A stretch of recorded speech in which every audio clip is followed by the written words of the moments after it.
In today's video, we'll share the story of a woman who rose above war, greed, and racial prejudice, Mary Seacole. She was the woman who saved lives on the battlefield and defied the empire's rules to become known as the Mother of the Troops. Her story is a symbol of courage, compassion, and unbreakable determination. Let's begin. The air in Cruces, Panama was a thick-breathing miasma of heat, human sweat, and tropical decay. It clung to the skin like a shroud. To a woman raised in the breezy hills of Jamaica, this oppressive heat was its own kind of prison. Yet Mary Grant, soon to be Mary Seacole, flourished in it. She was a woman of mixed race, born in 1805, whose father was a Scottish soldier and whose mother was a Creole healer in Kingston. By the time she reached Cruces, she was 46 years old, built like a fortress, and possessed of an energy that shamed men a fraction of her age. Cruces, a miserable stopover on the Chagres River, was a linchpin of a burgeoning global phenomenon, the American Gold Rush. California lay thousands of miles to the north, but the quickest way to get there from the U.S. East Coast and from Europe was to sail to the Isthmus of Panama, cross the fever-ridden jungle, and catch another ship up the Pacific.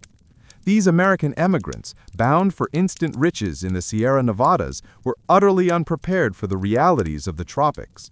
They arrived in droves, pale and soft, full of arrogant hope, and carrying heavy leather bags stuffed with gold. And with them came the yellow jack, yellow fever. Mary didn't come for the gold. She came for the opportunity to care for the sick and, yes, to profit from it. Her mother had taught her the old Creole remedies, herbs, poultices, and a kind of fierce practical nursing that saw through the romantic fog of illness to the stark reality of the body's needs. In Kingston, she had run a successful boarding house and nursed British soldiers through cholera. Here, the challenge was far greater. The Americans called the yellow fever their fiery baptism. They died in hammocks and on floors, their skin jaundiced, vomiting black bile.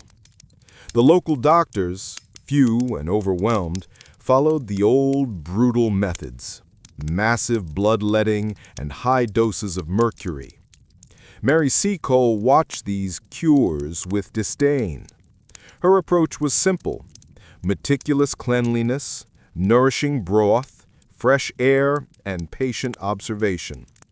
She treated the sick men with cool compresses, weak wine, and her own special poultices, delivered with a stern yet comforting authority. One such patient was Ned Higgins, a tall, brash prospector from New York who had stumbled into Cruces with his gold fever quickly eclipsed by the yellow variety. He was near death, delirious and raving about his claim. The American doctors had written him off. "I won't have it," Mary declared, stripping his sweat-soaked sheets. "You have a fever, sir, not a death warrant. Now drink this." It was a vile-tasting mix of tamarind and something bitter and green, but Ned was too weak to protest. Over the next 2 weeks, Mary nursed him back from the brink, her shadow a constant presence in the sweltering room.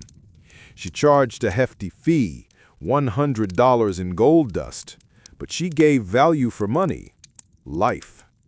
The recovering men, humbled by their near-death experience in the Central American jungle, showered her with praise and coin. She established herself as the most reliable caregiver on the isthmus, her name becoming whispered among the prospectors as a lucky charm against death.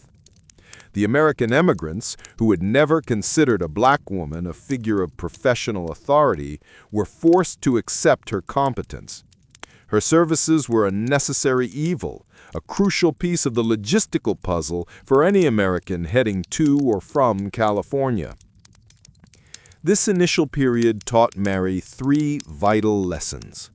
The American pursuit of wealth was an all-consuming fire. Their unpreparedness was a danger to themselves, and her skin color was a barrier, but her skill was an axe capable of cleaving through any prejudice. She would need all these lessons for her next, far grander, and truly astonishing venture. The news that reached Panama in 1854 seemed to belong to another world, the Crimean War. Britain, France, and Turkey were fighting Russia on a bleak peninsula in the Black Sea. But it was a different news item that galvanized Mary. Stories of appalling conditions in the British military hospitals, specifically the lack of care and the rampant sickness among the common soldiers. Florence Nightingale, the famous Lady with the Lamp, was already on her way with a team of official nurses, celebrated in every British newspaper. Mary, a lifelong admirer of the British military men she had cared for in Jamaica, felt a profound call to action. She sold off her business in Panama, packed her formidable medicine chest, and sailed for London, convinced her unique, tropical-tested skills would be desperately needed. When she arrived, she was met with a series of polite yet rigid refusals. She applied to the War Office, to Mrs. Nightingale's Fund, and to every charitable organization she could find, offering her services as a nurse. Each interview was the same, an expression of thanks for her zeal, followed by a firm rejection. The unspoken but clear reason was her race. "My dear woman, we appreciate your spirit, but the conditions are rough, and you are not quite what we are looking for." Mary, who had stared down death in the sweltering heat of Cruces, had just been rejected because she was a yellow woman who could not possibly maintain the required order and respectability of a proper British nurse. It was an insult that ignited her entrepreneurial spirit. "If you won't send me, then I shall go myself." Her decision and the subsequent action forms the backbone of the great, surprising chapter of her life. She was an independent woman of color who used her hard-earned American gold rush money to finance her own private humanitarian mission to a major European war zone. She formed a partnership with an old military friend, Thomas Day, and they purchased a vast quantity of supplies, preserved foods, medicines, comforts, and even a large prefabricated wooden house. Their goal? To sail to Crimea and open the British Hotel, a self-funded hospital, store, and canteen to cater to the troops.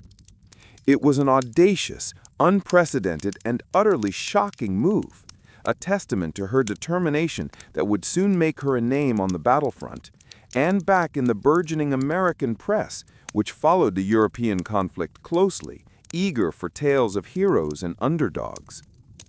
The British Hotel in Balaclava, the Crimea, details of the extraordinary bustling establishment she ran on the warfront, a place where officers and enlisted men found comfort, food, and most importantly, her medical care. She would become known to the soldiers as Mother Seacole.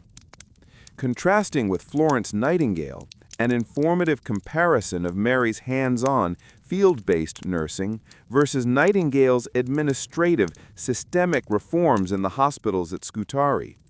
Mary often went directly to the battlefield to tend the wounded in situ. Factual accounts of the battles, descriptions of the horrors and realities of the Crimean War, examples the Siege of Sevastopol or the Charge of the Light Brigade, where Mary was often in the thick of the action, risking her life to provide aid. Her American connection, highlighting how her experiences, funding, and independent mindset were shaped by her time with the U.S. prospectors, and how the American press, fascinated by the self-made entrepreneur, gave her extensive coverage. The post-war collapse and rebirth, the surprising twist of her post-war bankruptcy, and the spectacular public campaign launched in England in 1857 to save her from destitution. This event cemented her status as a beloved yet briefly forgotten national heroine, which is often a perfect narrative arc for a U.S. audience. The journey to the Crimea was arduous, but for Mary, it was a race against the very British bureaucracy that had rejected her. She and her business partner, Thomas Day, arrived in the desolate, mud-choked harbor of Balaclava in late 1854. This port was the vital yet chaotic lifeline for the British Army fighting the Russians further inland at the Siege of Sevastopol. The sight that greeted them would have made any sensible person turn back. Supplies lay rotting on the docks. Men, weakened by disease and frostbite, were dying in their tents. And the official military hospitals, miles away in Scutari, were overflowing, struggling under the command of Florence Nightingale. Mary did not hesitate. Using her experience from the gold rush, where quick setup and resourcefulness meant the difference between profit and ruin, she secured a prime piece of land. It was a wind-swept hill just 2 miles from the British headquarters and within earshot of the artillery lines.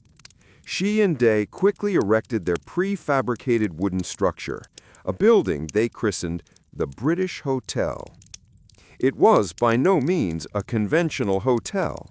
It was a revolutionary blend of commerce and compassion, a general store selling comforts, canned goods, tobacco, wine, boots that the Army failed to provide, a restaurant offering hot, nourishing meals, and crucially, a private hospital wing run entirely by Mary. To the wealthy officers, she was an efficient, high-end caterer. To the average enlisted soldier, however, she became Mother Seacole. Mary's medical practice was a world away from the rigid, often fatal practices of the military surgeons. While the official hospitals were mired in administrative procedures and Nightingale's necessary but systemic reforms, Mary was treating patients on demand. She used her tried-and-true methods from Jamaica and Panama. Hygiene first. Long before germ theory was widely accepted, Mary insisted on cleanliness. Her kitchen and her ward were spotless, a stark contrast to the filth of the military camps. Nutritional therapy. She scoffed at the Army's diet of hard biscuit and salted meat. She knew that typhus, cholera, and dysentery, the true killers of the Crimean War, were best fought with strength. She fed her patients fresh soups, rice, fowl, and her famous cooling drinks and sours, tropical remedies rich in vitamin C and electrolytes that fought scurvy and dehydration. Hands-on care. She was constantly among the men, talking, joking, and lifting their spirits. The soldiers revered her because she treated them as individuals, not as military cogs. Her reputation spread like wildfire through the trenches. When a soldier was too weak to move, he'd whisper, "Send for Mother Seacole." She was often the last hope, the woman who would try something unorthodox when the Army surgeons had given up. Her status was unique. Unlike Florence Nightingale, who was primarily an administrator focused on long-term institutional change at a distance, Mary was a frontline nurse and field medic. She carried her medicine chest, a veritable pharmacy of Caribbean cures, and would ride her pony, Liza, directly to the camps and the trenches. The true, astonishing nature of Mary's work was her fearless presence during active combat. She did not wait for the wounded to be transported. On June 18, 1855, during a brutal British assault on the Russian fortifications known as the Redan, Mary rode out onto the Sevastopol plateau, wearing a bright tartan bonnet and carrying wine, lint bandages, and hot broth. While shells rained down and bullets whizzed past, she ministered to the fallen soldiers, British and Russian alike. One officer recounted seeing her calmly tending to a grievously wounded man while standing under heavy fire. When asked why she risked her life, she simply replied, "I could not stay away." She became a fixture on the battlefield, an unofficial, indispensable part of the British war effort. Generals, including Lord Raglan, the commander-in-chief, regularly called on her for supplies and expertise. Her independent, self-funded British hotel was, effectively, doing the job of an entire, overwhelmed Army division. The American audience back home, whose newspapers eagerly covered the sensational aspects of the European war, were fascinated by her. They saw in her the epitome of American frontier spirit, the self-made entrepreneur, the tenacious immigrant, the one who saw a problem, ignored the rules, and got the job done. She was the ultimate manifestation of personal enterprise, succeeding where government bureaucracy failed. Yet this triumph was fragile. Mary's investment in the hotel had been huge, based on the assumption that the war would last for years. The siege of Sevastopol ended abruptly in September 1855, and the Crimean War sputtered to an end in early 1856. The sudden peace brought Mary Seacole financial disaster. The thousands of soldiers who had made her rich were gone, sailing home in victory. Mary's vast stores of food, wine, and medical supplies, purchased at great expense to serve a long-term war, were now worthless. She tried to sell them off at a fraction of the cost, but Balaclava was a ghost town. She liquidated what she could and returned to London in 1856, not as a celebrated hero, but as an impoverished veteran. Within months, she was forced into bankruptcy. She had spent every penny of her gold rush earnings and more, all in the service of the troops. The public, however, had not forgotten Mother Seacole. When news of her destitution broke in the London newspapers, the reaction was immediate and passionate. The same men who had once been officers in the trenches, now powerful figures in British society, rallied to her cause. They saw her financial ruin as an injustice, a failure of the nation to honor the woman who had personally saved hundreds of their comrades. A massive fundraising effort began in 1857. A grand Seacole testimonial fund was established, led by the very people who had once been suspicious of her, the military and the aristocracy. The climax of this movement was the Grand Military Festival in Mary's honor, held over 4 days at the Royal Surrey Gardens in London. More than 80,000 people attended, an astonishing number for the time. Generals, admirals, and thousands of common soldiers cheered for the dear, good soul who had been their mother on the battlefield. Mary Seacole, the mixed-race daughter of a Jamaican nurse and a Scottish soldier, the entrepreneur of the gold rush, the independent nurse of the Crimea, was saved by a spontaneous, overwhelming outpouring of public affection. The funds raised secured her comfort for the rest of her life, a profound and fitting tribute to a woman whose remarkable life story transcended all the rigid boundaries of race and class in the Victorian world. She had proven that true compassion and courage recognize no color and wait for no official invitation. Her memoir, published in 1857, Wonderful Adventures of Mrs. Seacole in Many Lands, became a bestseller, cementing her unique place as one of the most surprising and inspiring figures in both American and British history. She remains a powerful symbol of self-made success and humanitarian defiance.